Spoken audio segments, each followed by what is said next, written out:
Well, we're in the last week of a series called bootcamp. And it literally means that we've been looking at the story of the Israelites in the Old Testament, in the book of Exodus and Leviticus and Numbers and Deuteronomy, and how God kind of trains up the Israelites to be his people. And we've been looking at how that applies to us today. Like, God literally calls us into relationship with him, but he doesn't just say, stay the way you were. He says, I got a new way for you to live. And so 6 weeks ago when we started, the first week, it was remember. Like, remember, even when we talk about good news right now, it's a way for us to practice remembering. See, the Israelites were in bondage in Egypt, like slavery. And God took them through the Red Sea, like parted the Red Sea. And right when they got out, they forgot. And I don't know about you, but there can be these good days, these awesome days, these amazing days, and then right after that, I'll forget. I'll forget that God was with me. Even last week, I got to share that with my son, Malachi, who was baptized. I was like, there are days like this that are awesome because he was floating around. He loved it. I was like, but you're going to be tempted to forget. And God's saying his people remember. Even when the day is hard, even when it's rough, they remember. And then they trust. They trust that even when they don't know what the answer is, that this is the God who parts the Red Sea. This is the guy who brings Jesus and raises him from the dead. So we trust, right? We're people who take cover in him. When we sin, not if.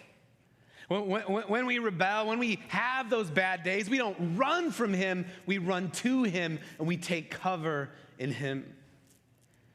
And then we're people who wait on him. Like, I don't know about you, but one of the hardest things for me to do is be a person who waits. Some of you are good at it, and it kind of drives me crazy. But I'm not so good at it. But God says, wait. Wait on him. Not the world's timing, not my timing, but his time. And so we've had these 4 things, and then we come to today. What's his last word for us in this boot camp? See, the Israelites are ready to go into the promised land. They're ready to kind of make that journey. So what is he going to say? And I love that we're talking about it on Mother's Day. Like, at first I was like, should I do like a specific message about mothers? And I was like, no, this is awesome, because I feel like what God teaches us today is a lot of what moms raise their kids up to do. The way moms are kind of created to nurture them and prepare them.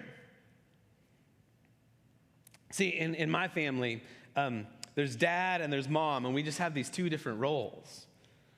Like, dad, from the beginning, like, I always kind of wanted to be a dad. I was into my early 30s before I got to be one, so I was like, felt like I'd been sitting on the bench, so I jumped right in. I was ready to do whatever. And my boy loved me, like, he loved being with me. But when mom came in the room, it was like, hey, Dad, I wonder how I'm going to be over there now, right? Like, she's like cuddlier, warmer. At the time, she had the trump card. She had the food. She just carried it with her. Even as we've gotten older, though, like, my boys will come in and they'll ask me big questions about things that are big in their life. And I think, like, man, this is awesome. They're asking my advice, and I'm sharing it with them. And then they'll get done, and they'll be like, thanks, Dad. Hey, let's go talk to Mom. Her wisdom is there. Her personality, her presence, it just carries a weight with them that I love. And today, we get to go to God's presence, his word, his personality, and see how he, like, his final kind of instructions for us, for the Israelites, as he sends them into their promised land, as he sends us into our day-to-day life. It says this: carefully follow every command I am giving you today, so that you may live and increase, and may enter and take possession of the land the Lord swore to your ancestors. So right off the bat, this might not seem like a big deal, but he says, so that you may live and increase. One thing about God is his game plan doesn't change. So from the beginning in Genesis, what he did is he created us to be people who would live life, Like we'd grow gardens, and we would cultivate, we would start businesses, and we would be artists, and we would be in relationship with each other. We would live and we would increase. Like he made us like him, imagers of him. He's a God who creates. He's a God who increases. So what God says is, I'm sending you into this land. Go and live.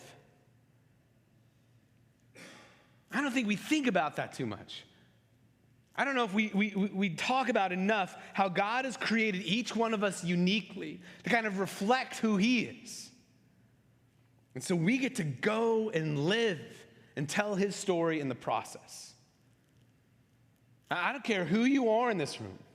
He created you uniquely, individually, but you bear his stamp.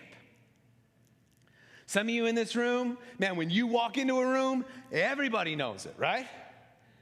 Like, you got that personality, like it's loud, you want to tell some stories, you want to make some friends. In fact, everyone's your friend. My wife and I found this out. We were doing some marriage counseling, and we were talking about how each of us deal with relationships differently, friendships differently. It was soon after we had had kids, and so I was like, hey, I got my friendships. I'm not hanging out with my friends. And she's like, right, because you need to be home all the time being a dad. And I was like, shouldn't we be able to like negotiate this? Like, I'll hang out with the boys. Sometimes you go out with your friends. You hang out with the boys. Sometimes I can go out with my friends. And so the therapist was like, Joy, how many times do you like to be with your friends? And Kyle, how many times do you like to be with your friends? And I was like, I don't know, not that many. 4 or 5 times a week. You see where this is going. She's like 1 to 2 times, and I'm like, okay, a week, that's not going to be that big. A month. Okay, so we got a little bit of a chasm here, right? I bring this up, though, to say, like, we're all unique. We're all individuals. You see that again with parenting. You can raise 2 children in the same home, teaching them the same things with the same ideas, and they all do very different things. Have you ever thought that one thing God is calling you to do is go and live? Like, if you can work with your hands, make beautiful things with your hands, and you get energy from that, do it. If you love to crunch numbers, if you like to hang out and read, if you like to write, like, do it. And all of us are called to be in relationships. And maybe for some of you, that's a small amount. That's great. Maybe for others of you, it's a whole lot. We're called to go and live. Do you know that's what God's created you to do? It's right there in the garden in Genesis. He says, be fruitful. Multiply.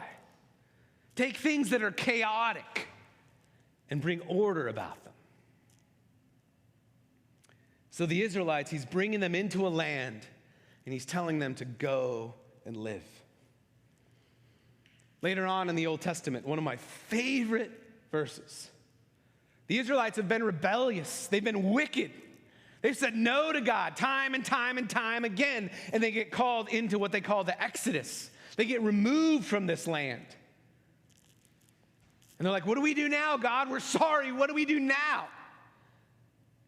One of the first things he says in Jeremiah chapter 29, he says, go and live. He says, be fruitful and multiply. It's like he's saying, don't you remember? He says, seek the blessing of the place that you're in. Plant gardens. Be in a relationship. Be who I've created you to be. Go and live. Continues in the passage. It says this. Remember that the Lord your God led you on the entire journey these 40 years in the wilderness. Hold that there for a second. Do you remember they were supposed to be in the wilderness for 2 years? 2 years God was going to teach them this, but they're kind of hard of learning, okay? Some of y'all are like that. I'm kind of like that. So it ended up taking 40 years. He says, we've been in there 40 years in the wilderness, and I did this so that he might so that he might humble you and test you to know what was in your heart. Like, was this about you or is this about trusting God? He says, whether or not you would keep God's commands. You can go ahead. He humbled you by letting you go hungry. Then he gave you manna to eat. There was a time, we talked about it, where the Israelites didn't know where food was coming from. And then boom, they'd wake up in the morning and food would be outside their tent, which you and your ancestors had not known before, so that you might learn that man does not live on bread alone, but on every word that comes from the mouth of the Lord. Your clothing did not wear out. Your feet did not swell these 40 years. Keep in mind that the Lord your God has been disciplining you, just as a man disciplines his son. So keep the commands of the Lord your God by walking in his ways and fearing him. This kind of gets a little more intense. The first one is go and live, and I'm like, yes, I can go be me. I can go be in relationship. But then he says, as you go and live, here's what I need you to remember. What's in your heart? This is not just about you. This is about, can you trust that he is God and you aren't? That he's who we obey and not somebody else. That each step we take, we're listening to him, we're checking in with him. He's our Savior, he's our guide, he's our everything. This can be hard. Because this means that sometimes we'll misstep and we'll be, that word up there that's no fun, disciplined. This means that earlier what the passage said is we have to obey.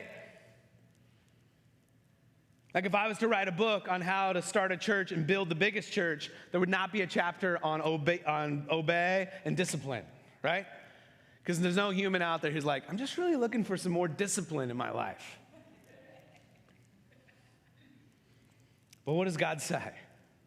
What's found in that? He says, when you trust me, all of a sudden what you couldn't even conceive now becomes reality. Manna, food.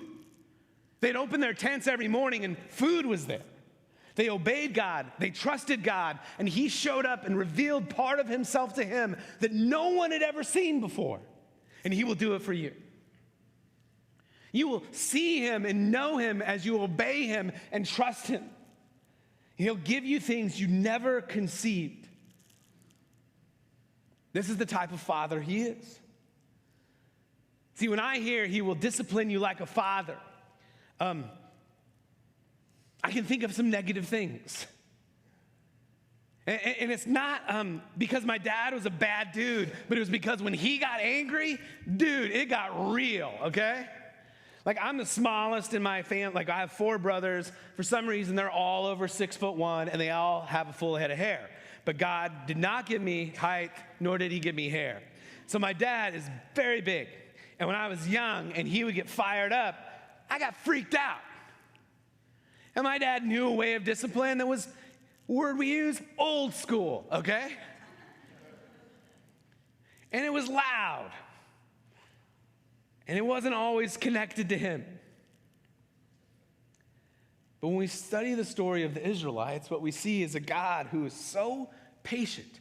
Now, don't get me wrong. He demands that we listen to him and we trust him.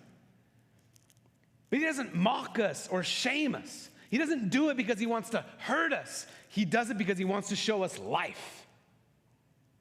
That those old ways in Egypt are dead ways. I've tried now with my boys. When I discipline them, man, I try to draw the firm line, but I try to also be connected to them.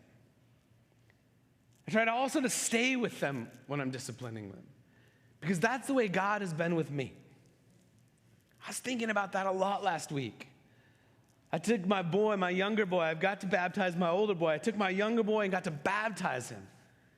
Guys, I don't deserve to be able to do that. Like in the world's economy, I've done nothing to earn that. But God, in his graciousness, has disciplined me, has taught me inch by inch, step by step, what it means to obey. And I don't wake up in the morning with manna, but I wake up in the morning with a boy who says, God, I want to be baptized. I don't deserve that. But that's how God works. See what he said? You walked for 40 years and your feet didn't swell. Your clothes didn't wear out. He's saying, I'm seeing you. I'm a good father. Yes, I ask you to live a certain way.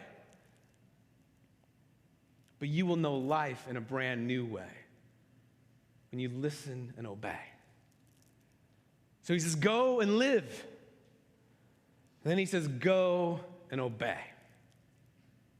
And these two are crucial because of how it's building. It then says this, carefully follow every command I am giving you. We've read this one, we're going back to it today.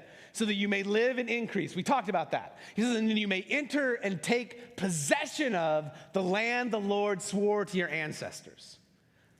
So what they're going to do, they're going to enter this land now. And what I don't want you to picture is that it's this vacant land with a red ribbon where they're going to cut it and walk in. And everybody's going to be like, thank you for coming. We're leaving now. You can have this land. That is not the picture. It's going to be intense. It's going to be violent. They're going to have to take the land. Guys, I have two sons. You saw them up here. They look nice. They share a room. When they get in their room, if someone tries to take land from the other, it's not pretty. A war follows. And everybody lives in chaos for a while, right? This land that they were promised. At least 7 nations held this land.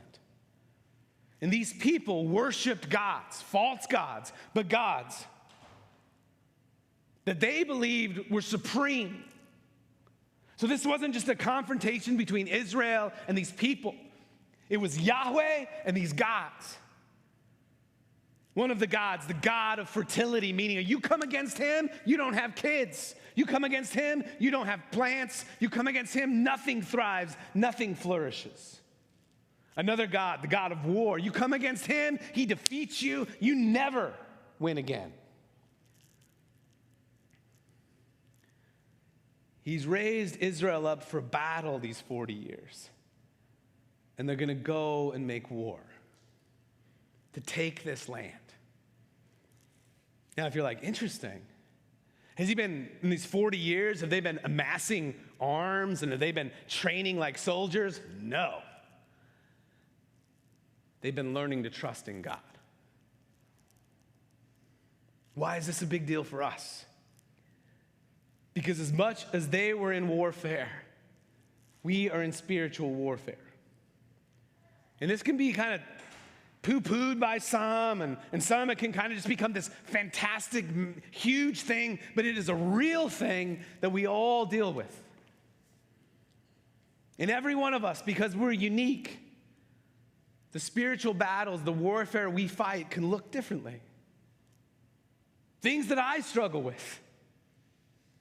You might look at it and go, that's easy for me. And things you struggle with, I might look at it and go, that hasn't been an issue. But for whatever reason, evil, Satan tempts us, challenges us. And we have to be ready for battle.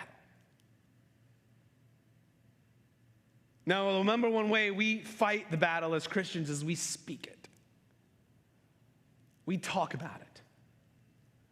So we confess.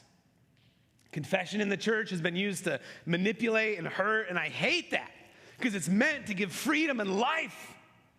It's meant for me to be able to stand up here and say, man, Satan always tempts me every Sunday with what you guys think about me. They hate this sermon, Kyle. They don't like this. This isn't sounding good. That joke was terrible. Nah, you guys never say that. No, I'm just kidding. You might not care what people think about you. For whatever reason, I do. So I'm going to keep confessing that to you until God delivers me from it completely, because otherwise it can start to become like a prison, my own prison. And then I start to want to please you, and that's never a good preacher. The The book of Ephesians says you speak something, you bring it to light. It starts to lose its power in the darkness. It starts to be redeemed and changed. Jesus talks so much about the fact that we should deal with our own issues first, our own sin, our own spiritual battle, before we start pointing fingers. Because when we start doing that, when we start dealing with our own spiritual battle, our own spiritual warfare, what we can become is an amazing group of people who then can move in to the cities and towns and valleys we live in and be people who are ready for battle there. And folks, we live in a place that is not famous for Jesus. We live in a place that I love, that is beautiful, that is amazing, but is anything but about Jesus. And as people who are called to follow him and tell his story, I believe if we begin to fight our own individual spiritual battles, we can then be made into a people who can serve and share Jesus all over this valley. And things will change. If you're like, Kyle, what are you talking about? It's not that big of a deal. Like, let each have their, let whoever, if they like that flavor, let them have that flavor. If they want to do that, let them do that. No, but guys, that's pretending. That's pretending that there aren't spiritual forces behind that, deception behind that. We live in a place where it's easier to get a tarot card reading than it is a cup of coffee. We live in a place where it has the largest library of books dedicated to the occult in the entire country. So people come here to study that, to grow up in that. And I want us to be a place that does battle with that. And if you're like, ew, that sounds intense. That's what God has always been about. If we want to see change in the world, if we want to see hope in the world, it has to be him. Jesus says, blessed are the peacemakers. He doesn't say, blessed are the peacekeepers. People who make peace are people who work for peace, people who battle for peace. It continues, it says this, for the Lord your God is bringing you into a good land, a land with streams and springs and deep water sources, flowing in both valleys and hills, a land with wheat, barley, vines, figs, pomegranates, a land of olive oil and honey, a land where you will eat food without shortage, where you will lack nothing, a land whose rocks are iron and from whose hills you will mine copper. It says, when you eat and are full, you will bless the Lord for your God for the good land he has given you. Look at that last line. When you eat and are full, you will bless the Lord your God for the good land he has given you. Amen. What I love about this with God is that God is not a God of boring. He's like, I'm not giving you a land that's bread and water every day. I'm giving you the best land. And I don't know why, but I think often when we think about God, we think about boring. We think about black and white. We've been raised in like ultra restrictive religious places that I grew up in, where, man, you didn't laugh. Like, God doesn't laugh. And you like stood there and sat there as a kid, like with your head down and your arms folded. And I didn't grow up in the Christian faith, but I watched Footloose, and you guys couldn't even dance. Kevin Bacon couldn't even throw a party. People under 40 are like, who's Kevin Bacon? But that is not who God is. He says, I'm giving you a land with all kinds of things to eat, all kinds of things to drink. Go and enjoy, and when you go do it, you will bless me. It's like my grandma. My grandma hated it if I was ever hungry. I'd show up at her house. She'd be like, it would be like 8 at night. I'd be after basketball practice. Hi, honey, how are you? Good. Are you hungry? Yeah, I'm hungry, because you are hungry when you're like 13 to 23 as a male. And what can I get you? I don't know, Grandma. I was used to my house where my dad would be like, make a sandwich. My grandma would be like, would you like a T-bone and a baked potato? That sounds great. You want two? Sure. I blessed her when I would eat her food. God says, you will bless me when you enjoy. When you take what the land has given you and you enjoy. When you praise him for these amazing sunsets we get, you bless him. For the relationships that you find here, you bless him. See, God is a good God. He calls us to go and enjoy. Throughout this series, we've got to see how serious God is about training up and raising up his people to go and live. He taught us to remember his story and what he's done. And for us, we get to remember Jesus and the cross and what he's done. He taught us to trust. Even when we just know how to take one step forward, just keep moving forward. He taught us to wait. He taught us to take cover in him. He did all of this so that we can be people who go and live, who go and obey, who go and battle, and who go and enjoy. Now take a look at one of those. Take a look at all of those. And ask yourself, is there one that's holding me up? Is it hard for me to be who God has created me to be? It's hard for me to go and live. Some of you told me, I've always felt like I've been this creative person. I've always felt like that's kind of been my bent, but I got mocked. I got made fun of. I got told that was dumb. That was worthless. Man, God's created you to go and live. Go and obey. What does it look like to trust him above all things? Is that holding you up? Go and battle. I just want to be honest with you guys. For a big part of my life as a Christian, I just ignored this whole reality. The whole reality of spiritual warfare.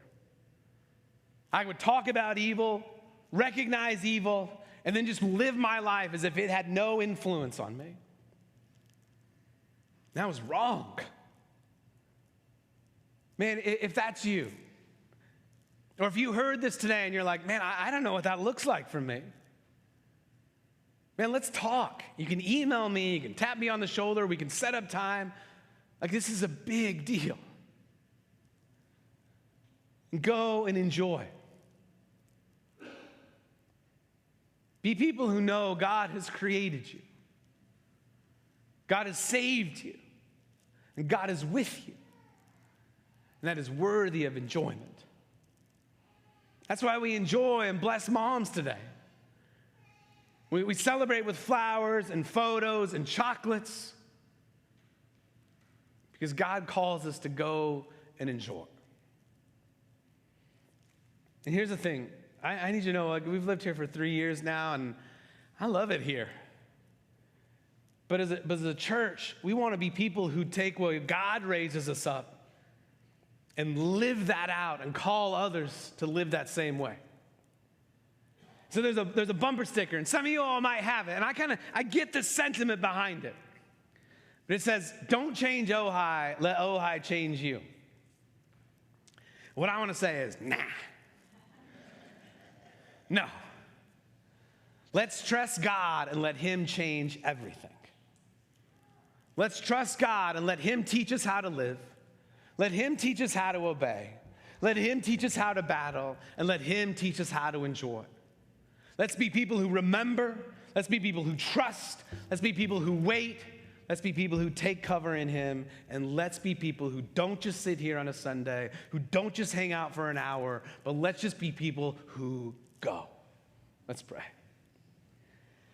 God, you are so good. You lead us through this boot camp, Lord, and it can be daunting. It can be heavy. But would we trust you? God, if we have questions, would we take the courage to ask? If something is stirring in us, would we take the courage to step out in faith and act on it?